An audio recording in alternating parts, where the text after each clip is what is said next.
없습니다.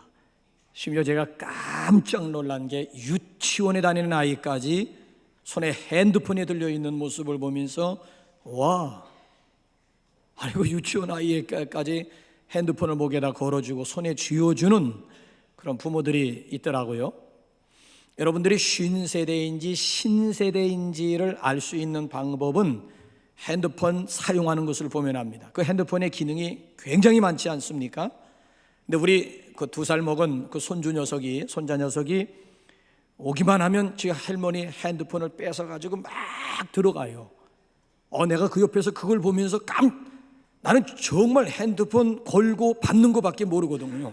아니 그런데 이놈은 2돌밖에 안 지난 놈인데 벌써 핸드폰 딱 열어가지고 자기가 원하고 자기가 보고 싶어하고 자기가 듣고 싶어하는 거 막 찾아 들어가는 거 보게 되면 야, 이놈은 이거 천재가 아닌가 내가 착각할 정도로, 아니 어떻게 2돌밖에 안 지난 놈이 어떻게 이렇게, 이 핸드폰 누가 가르쳐 주지도 않았는데 어떻게 쥐가 알아서 이렇게 막 정확하게 막 찾아 들어가는 것을 보면서 깜짝 놀래요. 나는 핸드폰에 있는 기능을 얼마나 알고 있느냐. 여러분, 이게 벌써 쉰세대와 신세대로 가름짓는 또 하나의 기준이 되고요. 또 한 가지, 요즘에는 어른들은 주로 핸드폰 용도가 전화 걸고 전화 받는 것이 고작입니다만은 요즘 젊은 아이들은 전화보다도 문자를 활용을 많이 하게 되지요. 여러분들의 소통 지수가 어느 정도나 되는지 한번 제가 소통 지수를 한번 테스트를 한번 해 보겠습니다. 자, 요즘 아이들이 이런 말을 주고받습니다. 앞으로 만나지 말자. 문자 띄웠어요. 우리가 생각할 때 절교하려는가 보다. 아니에요. 뭐라고 응답이 왔는가 하면, 이제 그잖아요. 여기 보면 앞으로 만나지 말자. 그랬더니 뭐라고 문자가 왔는가 하면, 그럼 뒤로 만나자. 이렇게 왔고요. 나 죽을 준비됐어. 나 죽을 준비했어. 이놈이 이거 자살하려고 하는가? 우리가 딱 보면, 그 문자를 딱 보면 이놈이 이게 죽으려고 하는구나. 나 죽을 준비했어. 뭐라고 문자가 왔는가 하면, 그럼 내가 밥을 준비할게. 이렇게 이제 또 답이 오고, 절 사랑하시나요? 뭐라고 응답이 왔는 줄 아십니까? 아니요, 교회를 사랑합니다. 이렇게 왔고요. 월동 준비했니? 이게 여러분 무슨 뜻인 줄 아세요? 월동 준비했니? 이게 무슨 뜻인 것 같아요? 정답을 알아맞히시는 분 한번 손들어 보세요. 월동 준비했니? 요즘 아이들이 쓰는 월동 준비했니? 이게 무슨 뜻인 것 같아요?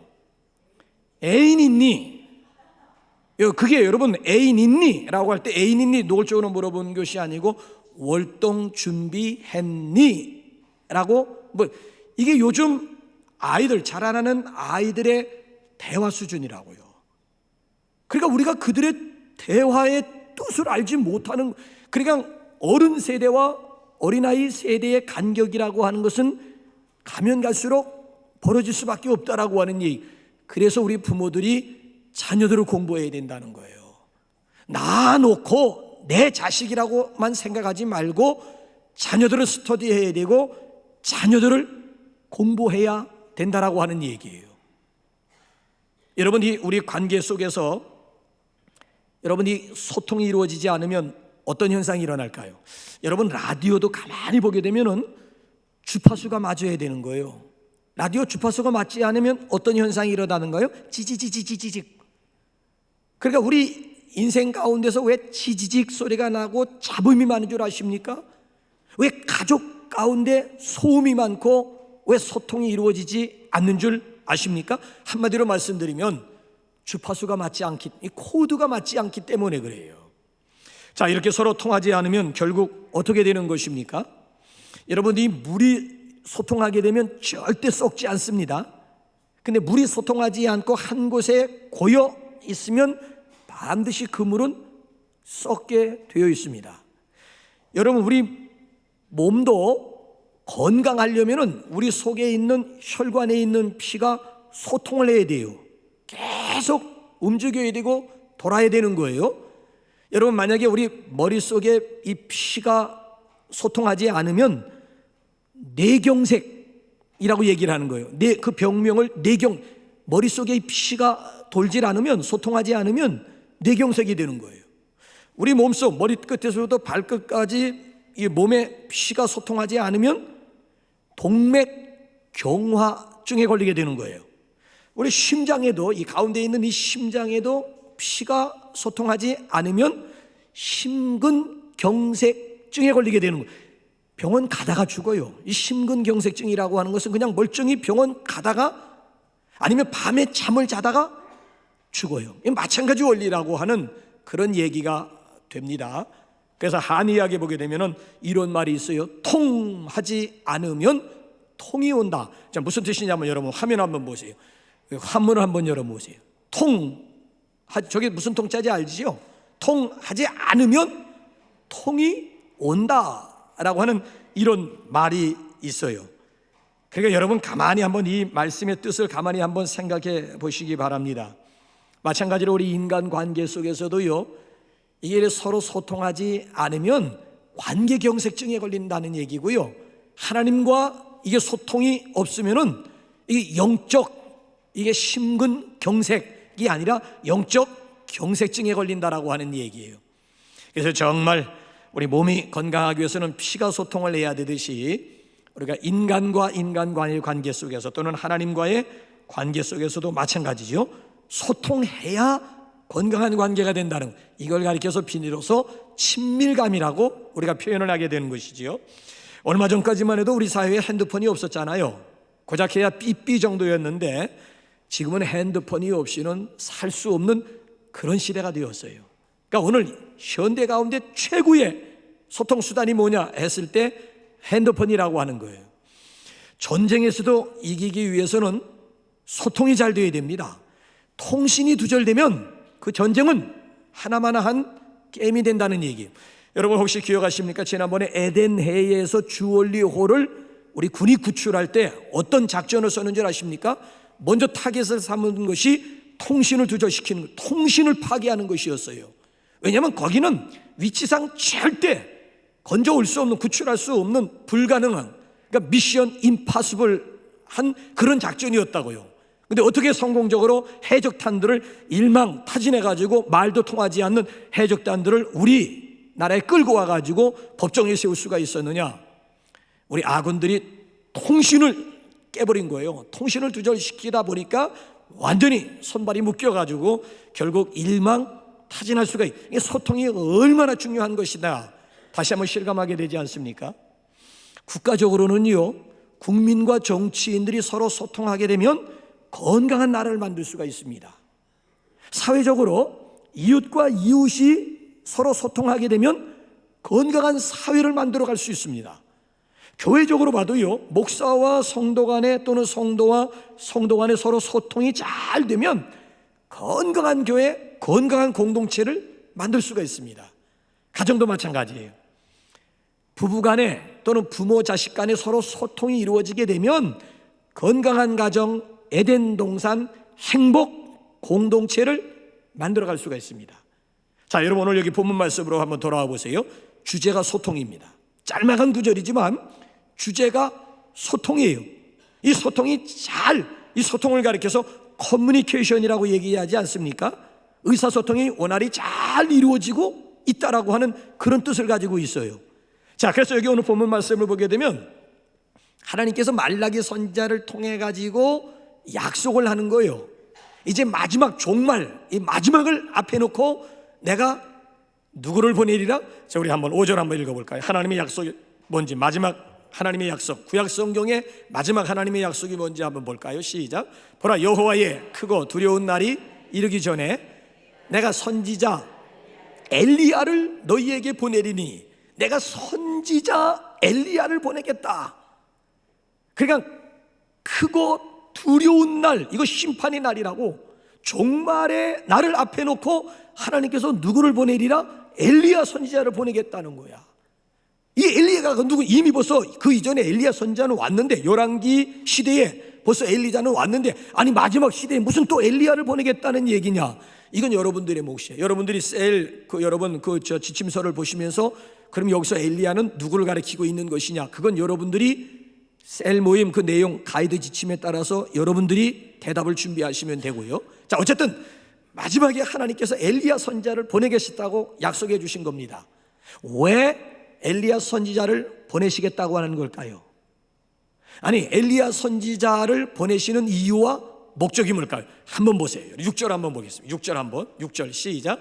그가 아버지의 마음을 자녀에게로 돌이키게 하고 자녀들의 마음을 그들의 아버지에게로 돌이키게 하리. 그가 누구예요? 엘리야가 이 땅에 와가지고 아버지의 마음을 자녀에게로 돌이키게 하고 자녀들의 마음을 아버지에게로 돌이키게 하기 위한 이런 목적을 가지고 내가 엘리야를 보내겠다라고 하는 하나님의 약속이에요.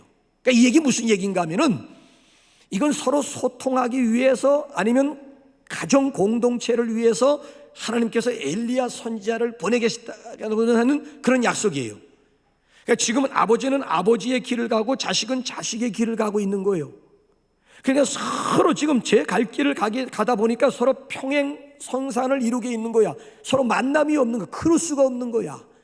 그러니까 하나님께서 보내신 선지자들을 통해서 주의 종들을 통해 가지고 아버지는 아버지 길을 가고 자식은 자식을 길을 가가지고 서로 만남이 없는 이런 관계 속에서 서로 돌이키게 하기 위한, 아버지도 돌이키고 자식도 돌이켜가지고 서로 인카운터, 만남이 있도록, 마음과 마음의 만남을 위해서 하나님께서 특별히 엘리야를 이 세상에 보내주시겠다고 약속을 하고 있는 거예요. 목적은 이거예요. 그러니까 여러분, 구약 성경 마지막 성경이 말라기야. 말라기 중에서도 마지막 장이 4장이야. 4장 중에서도 마지막 절이 6절이야. 6절. 그러니까 구약 성경의 결론이라고 하는 것은 소통이라고 하는 거예요. 이건 회복이라고 하는, 회복. 더 나가서 이건 화해예요, 화해. 그래서 여기 돌이킨다라고 하는 말이 3번 나왔습니다만은 영어 성경을 보니까 영어 성경이 번역을 각각 다 달리 해냈는데 뜻은 하나예요. 돌이킨다라고 하는, 어느 영어 성경을 보게 되면 턴이라고 번역을 했고요, 또 어느 성경을 보게 되면 리스토아로 번역을 했고요, 또 어떤 성경을 보게 되면 돌이킨다라고 하는 말을 리드한다, 리드로 번역을 했어요. 부모와 자식 간 제 각각인 마음들을 턴하기 위해서 엘리야가 오고, 부모와 자식 간의 마음을 리스토아, 회복시키기 위해서 엘리야를 보내시겠다고 하는 것이고, 부모의 마음을 자식에게로 리드하고 자식의 마음을 부모에게로 인도하시기 위해서 하나님께서 엘리야 선지자를 보내시겠다라고 하는 약속이에요. 자, 그러면 만약에 돌이키지 않으면, 소통하지 않으면 어떻게 되는 것이냐? 이제 6절 하반절 말씀을 보세요. 만약에 서로 피차 부모와 자식 간에 서로 이렇게 돌이키지 않으면, 소통하지 않으면 어떤 결과를 맞게 되느냐 한번 보세요. 시작. 돌이키지 아니하면 두렵건대 내가 와서 저주로 그 땅을 칠까 하노라. 와, 돌이키지 않으면, 소통하지 않으면 두렵건대 내가 와가지고 엘리야를 보낼 정도가 아니라 내가 와서 저주로 그 관계를, 그 땅을 칠까 하노라. 그러니까 이 얘기 쉽게 제가 제 말로 풀어서 여러분들에게 설명을 드린다면은, 가정이라고 하는 것이 지옥이 될 수도 있고 천국이 될 수가 있다는 얘기입니다. 서로 소통하면, 소통이 이루어지면 그 가정은 천국이 되는 것이고, 같은 공간 속에 살고 있으면서도 서로 마음과 마음이 통하지 않고 각각 제 갈 길을 가고 있으면, 소통하지 않으면 지옥이 따로 없다는 거예요.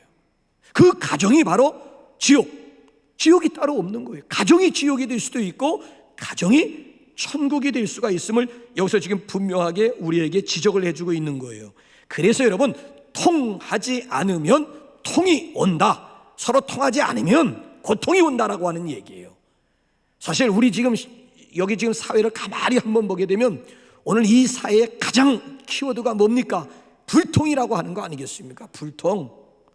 그래서 자꾸 국민들이 지금 대통령에게 지금 계속 요구하는 게 뭐예요? 소통 좀 해라, 소통 좀.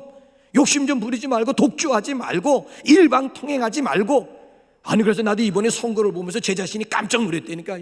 옛날에 전부 박근혜 완전히 박근혜 팬이었던 사람들이 이번에 등을 돌리고 말한 거야. 왜 등을 돌리고 말았느냐? 실망했다. 왜 실망했느냐?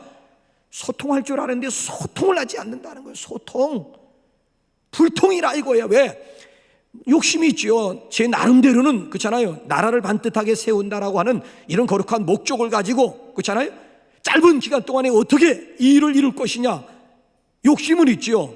목적은 좋아요. 근데 방법이 틀렸다는 거야. 그 방법이 독주하는 방법이 아니고 국민과 서로 소통하면서 함께 건강한 대한민국이라고 하는 공동체를 만들어 가야 되는 것이지, 너 혼자, 당신 혼자 대한민국을 만들겠다라고 하는 얘기냐. 그러다 보니까 백그나 팬되었던 사람들까지도 결정적인 순간에 가서는 등을 돌리고 마는 이런 어처구니 없는 이런 결과를 그러니까 이 시대의 키워드도 뭔가 하면 소통이라고 하는 거예요. 소통이라고 하는 것이 이렇게 중요한 것이에요. 자, 그렇다면 어떻게 소통을 이룰 것이냐. 자, 오늘 여기 대안을 보게 되면 세 가지를 우리에게 제시하고 있는데, 그 첫째가 뭔가 하면은 서로 돌이키라고 하는 겁니다. 자, 여러분 여기 보면은 부모 자식 간이 지금 각각 제 갈 길로 가고 있는 사람들이 돌이킨다, 턴한다라고 하는 것이 성경을 보게 되면 그게 회개라고 하는 뜻이에요. 회개는 우리가 생각할 때 나 죄인입니다 하면서 깨닫고 가슴 치면서 눈물을 흘리는 것이 회개인 줄 알고 있지만은, 물론 그것도 회개의 첫 번째, 두 번째 단계는 되지만 가장 중요한 회개의 의미라고 하는 것은 방향 전환이, 원래 회개는 메타노에노라고 하는 이런 뜻인데, 메타노에오라고 하는 말을 보면 돌아 눕는다라고 하는 뜻이거든요. 이쪽을 보고 누웠던 사람이 완전히 돌아 눕는 것, 이게 회개의 정확한 의미예요. 구약에서 여기 턴, 회개를 의미하고 있는데 이거 방향 전환이라고요. 아버지는 저쪽 동쪽을 향해서 가고 있고 자식은 서쪽을 향해서 가고 있는데, 턴하라, 이거 유턴하라 이거야. 서로 돌이키라 이거야. 이게 회개라고 하는, 방향을 완전히 틀어가지고 이렇게 가게 되면 결국 아버지와 자식이 인카운터하는, 마음과 마음이 하나가 되고 만나는 역사가 일어난다라고 하는 이야기. 그러니까 회개, 그러니까 어떻게 소통할 수가 있느냐. 가장 첫 번째 스텝이라고 하는 것은 피차의 마음을 돌이키는 회개가 있을 때 가능한 얘기고요. 자, 그 다음에 두 번째로는 어떻게 소통할 수가 있느냐. 하나님께서 우리 인간에게 주신 최고의 선물이 뭔 줄 아십니까? 그게 언어라고 하는 거예요. 말이라고 하는 거예요. 말을 통해서 소통이 이루어질 수가 있다라고 하는 거예요. 서로 사랑한다고 말하라는 거예요. 오늘 우리 시대의 특징을 노래에 담았는데, 우리 이 시간 가사들 모를 것 같아서 가사를 제가 띄우라 그랬어요. 한번 가사 보고 우리 다 같이 1절, 2절, 3절. 저거 부르는 목적은 가사를 여러분 잘 음미하셔야 됩니다. 근데 저게 지금 노래 잘하고 못하는 거, 꺾는 걸 잘해야 되는데 저는 꺾는 걸 못하겠어.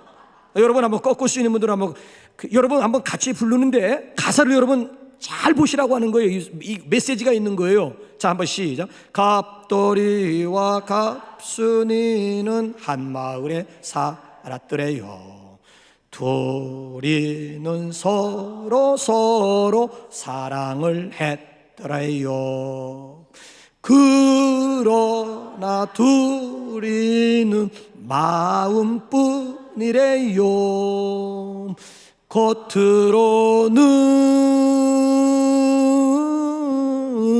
겉으로는 모르는 척 했더래요. 모르는 척 했더래요. 그러다가 갑순이는 시집을 갔더래요. 시집 간 날 첫날 밤에 한없이 울었더래요. 갑순이 마음은 갑돌이뿐이래요. 겉으로는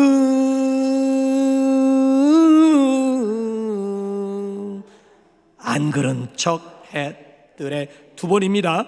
안 그런 척 했더래요. 3절. 갑돌이도 화가 나서 장가를 갔더래요.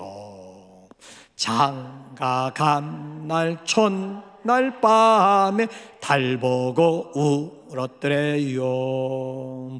갑돌이 마음은 갑순이 뿐이래요. 겉으로는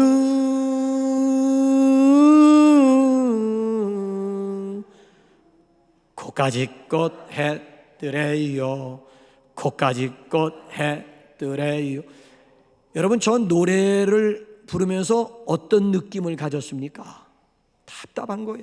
원래 답답할 때, 우울할 때 그 우울증을 날려버리기 위해서 노래방에 가는 거예요. 신나기 위해서. 근데 저 노래를 부르면 부를수록 신이 나는 것이 아니라 화가 나. 막 화가 나려고 해. 지금 무슨 짓이야 지금 첫날 밤에. 이게 무슨 청승맞게 한없이 울고, 아니 첫날 밤에 얼마나 달콤한 밤인데 첫날 밤에 달 보고 청승맞게. 그러니까 서로 사랑하는 마음만 있었다는 거야. 마음만. 아니 왜 사랑한다고 말을 못해? 말을 해야지. 말을 안 하면 어떻게 알아? 저쪽이 알 것이라고 생각을 했는데 모르는 거야. 내가 지금 짝사랑을 하고 있나? 나만 사랑하고 있는 건가? 말을 해야 되는 거야. 말을. 하나님께서 우리 인간에게 주신 최고의 선물이 언어란 말이야. 말이란 말이야. 그러니까 서로 소통하기 위해서는 마음도 중요하지만은 말이 중요하다는 거야. 아니 어느 팔순 먹은 할머니가 지금 침상에서 지금 죽어가고 있어요. 그 침상을 지금 영감님이 지금 지키고 있어요. 이미 벌써 끝난 거야. 지금 병원에서 이미 벌써 틀렸다고 얘기해가지고 집에다 모시고 죽을 날을 지금 기다리고 있는 거야. 할머니가 그 할머니 침상 옆에서 넋두리를 늘어놓기 시작합니다. 할멈, 죽지 마. 내가 할멈을 얼마나 사랑하는 줄 알지? 나 할멈 없이는 하루도 못 살아. 아니 그랬더니만 여러분 이거 아셔야 돼요. 임종을 앞에 놓고 있는 분들이 귀가 열리는 순간이 있어요.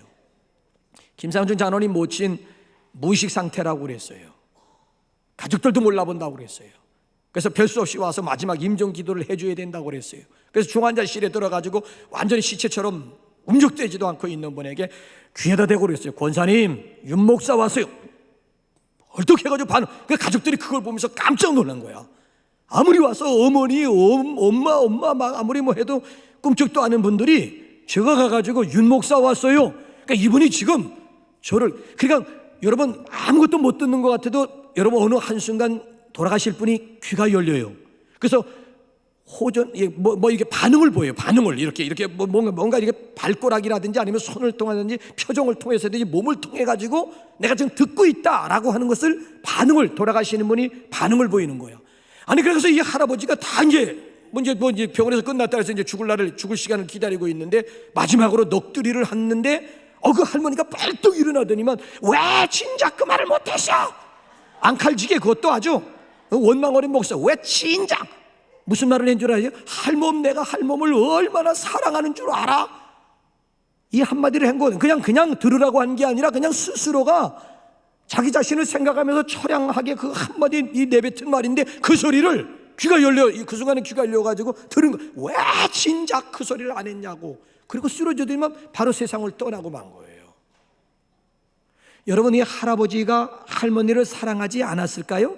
아니요, 사랑했어요. 근데 이 할머니는 평생 헷갈리면서 살아온 거야.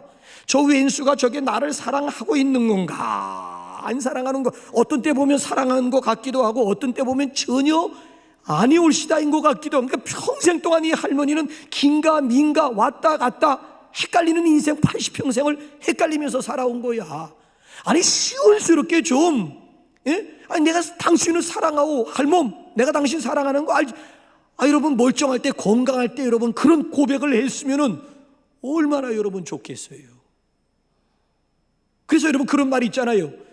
종은 울리기 전까지는 종이 아니고, 노래는 부르기 전까지는 노래가 아니고, 사랑은 표현하기 전까지는 결코 사랑이 아니다 라고 착각하지 말라는 거야.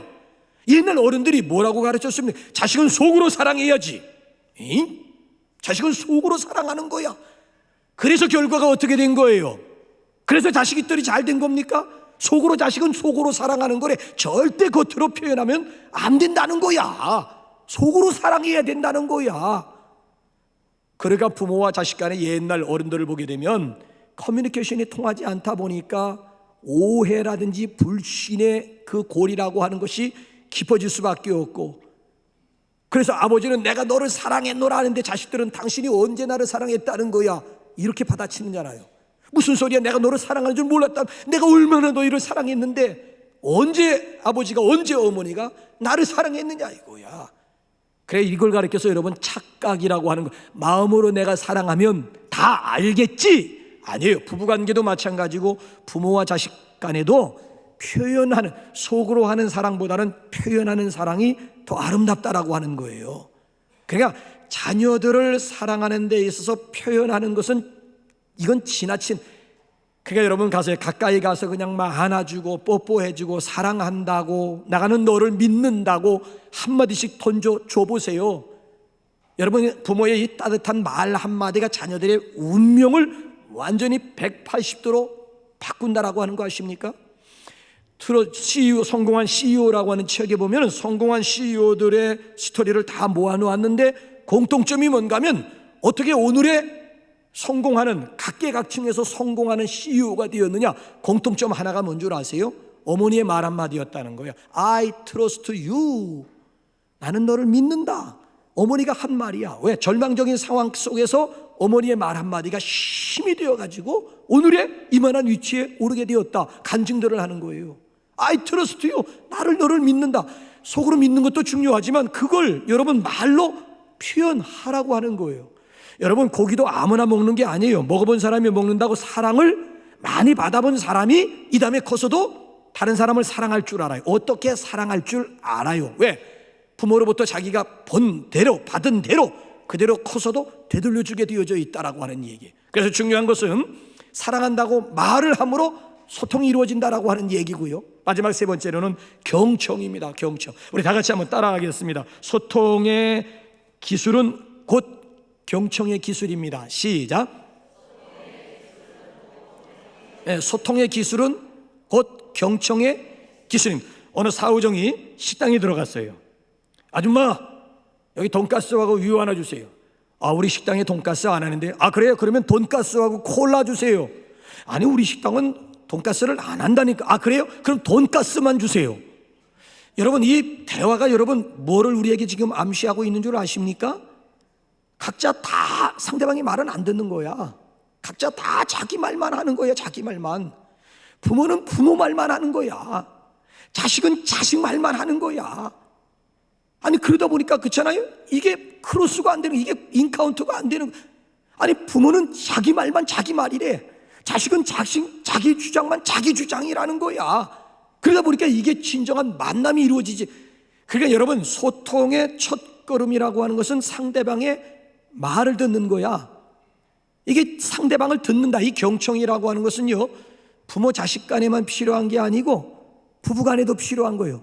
제가 목사기 때문에 부부들이 남자는 남자대로 하소연을 하고 여자분들은 여자분대로 저에게 하소연하는 내용 가운데 하나가 뭔 줄 아십니까? 이런 내용이야. 남편이 제 말을 항상 귓등으로 흘려요.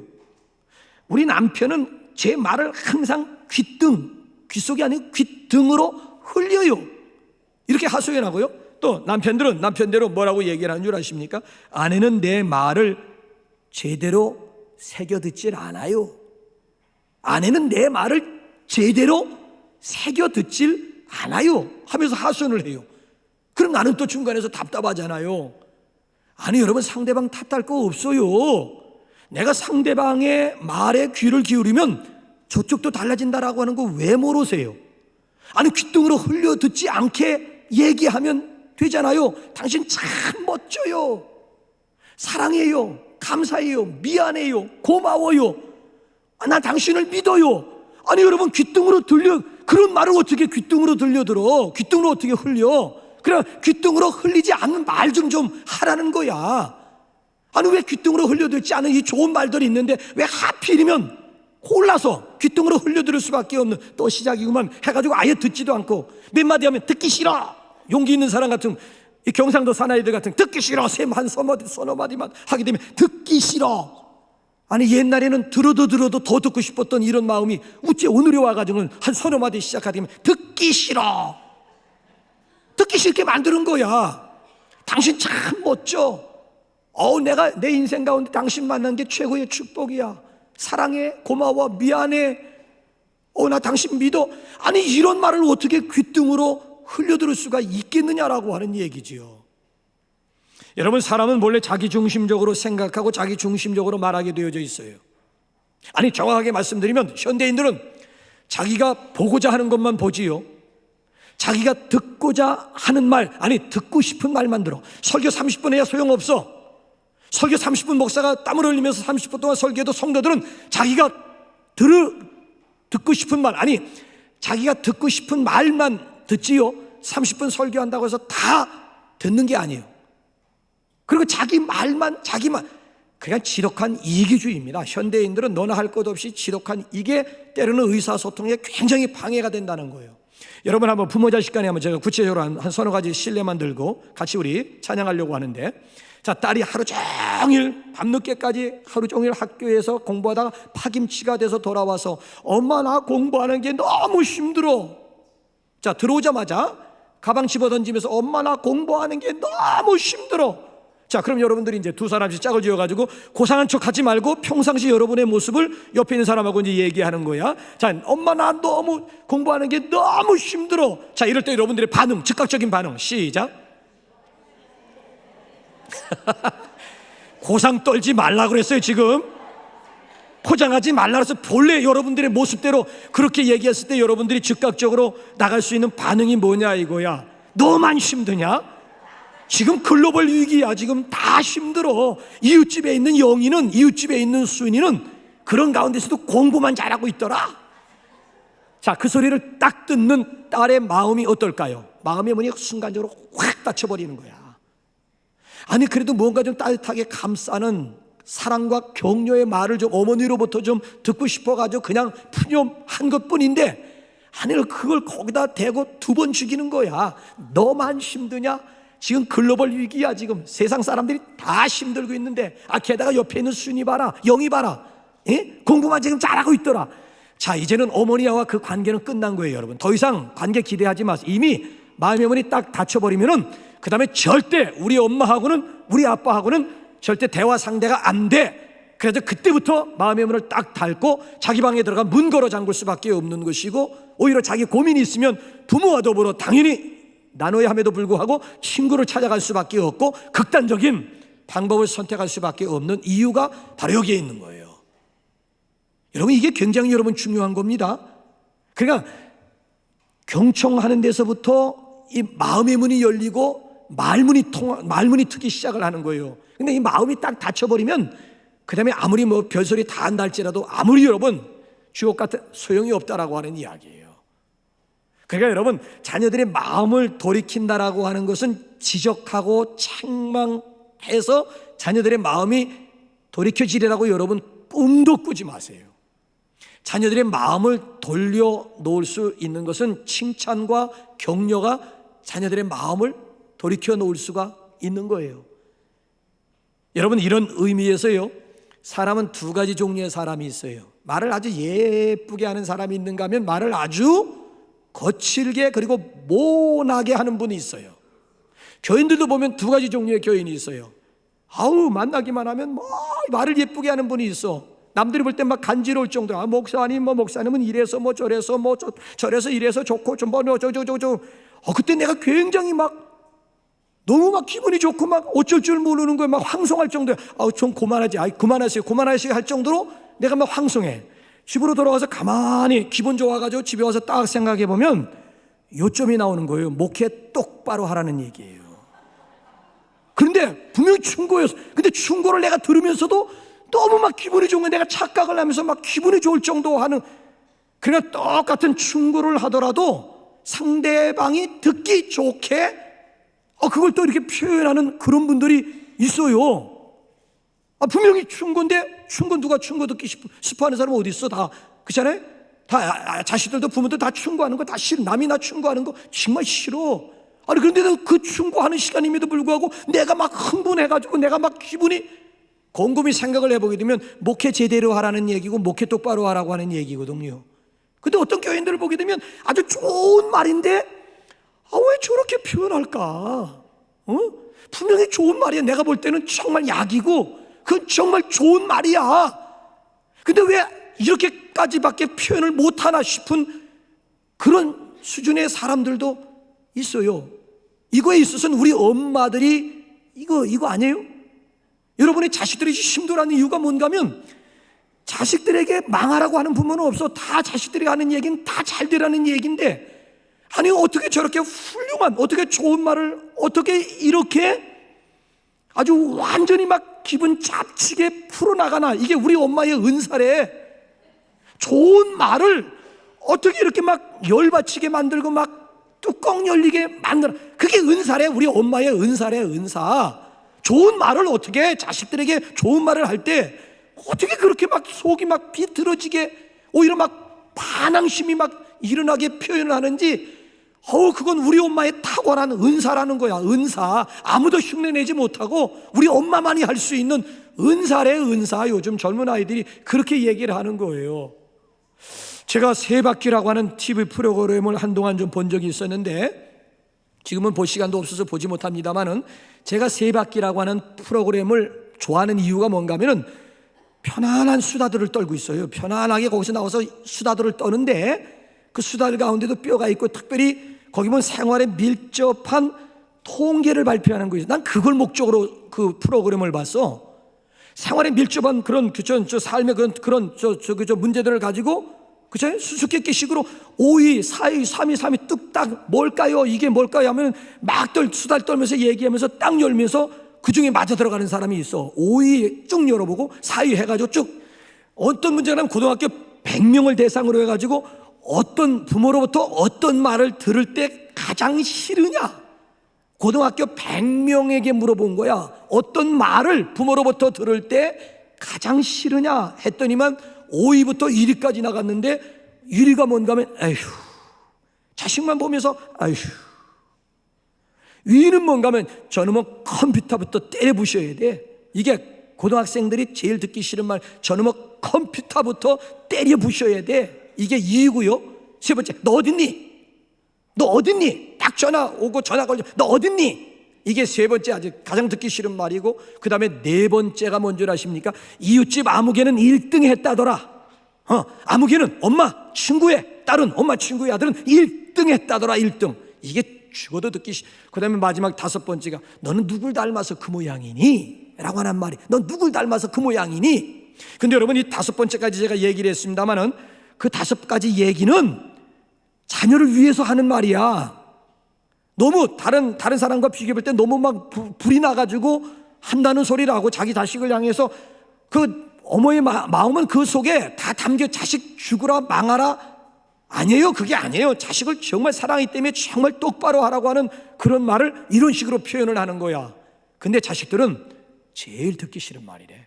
여러분, 듣기 싫은 말을 가슴에 새기는 자식들이 어디 있습니까? 일어나는 거지. 속에서 막 일어나는 거지. 오히려 막 반항심, 부모를 향한 반발과 반항. 근데 여러분 보세요. 똑같은 말이라도 여러분 우리가 좀 예쁘게 표현하면 얼마나 좋겠느냐. 자녀들의 그렇잖아요. 그 심중에 그 소리를 들으면서 그걸 좋게 표현하면 어떻게? 그럼 한번 다섯 가지를 한번 우리가 좋게 한번 표현해 봅시다. 에휴, 보기만 아휴, 속에서 막 한숨이 나오는 거야. 아휴. 자, 이 아휴를 보면서 어떻게 좋게 표현할 수 있을까요? 와우. 자식을 보면서 와우. 우리 손자가 요즘 보기만 하면 순간적으로 와우. 그래서 이놈이 이게 두 돌밖에 안 지난 놈인데, 이놈이 와우 그래. 뭐 딱 보면서 와우, 뭐 이렇게 딱 보면서 와우. 이 자식이 이게 와우의 뜻이 뭔 줄 알고 지금 와우 하는 거나, 지 애비 엄마가 와우 하니까 그거 그대로 흉내내. 근데 상황에 맞게끔 또 와우 해. 그래 참. 그래 여러분, 나도 옆에서 그 소리 옆에 딱 들으면 해가지고 나도 좀 에휴, 이거보단 와우. 똑같은 그렇잖아요. 무음인데 여러분 벌써 다르잖아. 자, 두 번째 어떻게 표현할 수가 있을까요? 저놈은 컴퓨터부터 때려 부셔야 돼. 이런 부글부글 끓는 마음을 어떻게 예쁘게 표현할 수가 있을까요?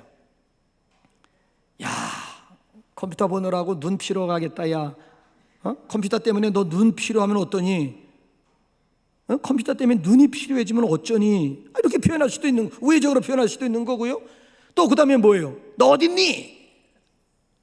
여러분, 이런 말보다는 어떤 표현이 있을까요? 여러분들이 그걸 한번 곱게 한번 표현해 보세요. 내가 일방적으로 하는 것보다는 너 어딨니? 왜냐면 지금 빨리 와 공부해야 되고 빨리 와 밥 먹고 학원 가야 되는데 너 지금 어딨니? 막 이렇게 전화하자마자 너 어딨니? 다구치는 부모. 이거보다는 어떻게, 이 말 똑같은 말이지만 어떻게 예쁘게 표현할 수 있을까요? 그렇지. 또 있잖아요. 언제쯤 올지 기다려진다, 야. 언제쯤 올지 기다려지는데 언제쯤 올지. 아니 그리고 또 뭐야? 사이가 뭐예요? 아무개는 1등 했다더라. 자, 이 얘기는 어떻게 또 표현할 수가 있을까? 예쁘게 어떻게 표현할 수 있을까요? 넌 지금보다 더 잘할 수 있어. 나는 너를 믿어. 그렇죠? 지금 형편없는 점수 가지고 낙심. 너는 지금보다 더 잘할 수 있어. 나는 너를 믿어.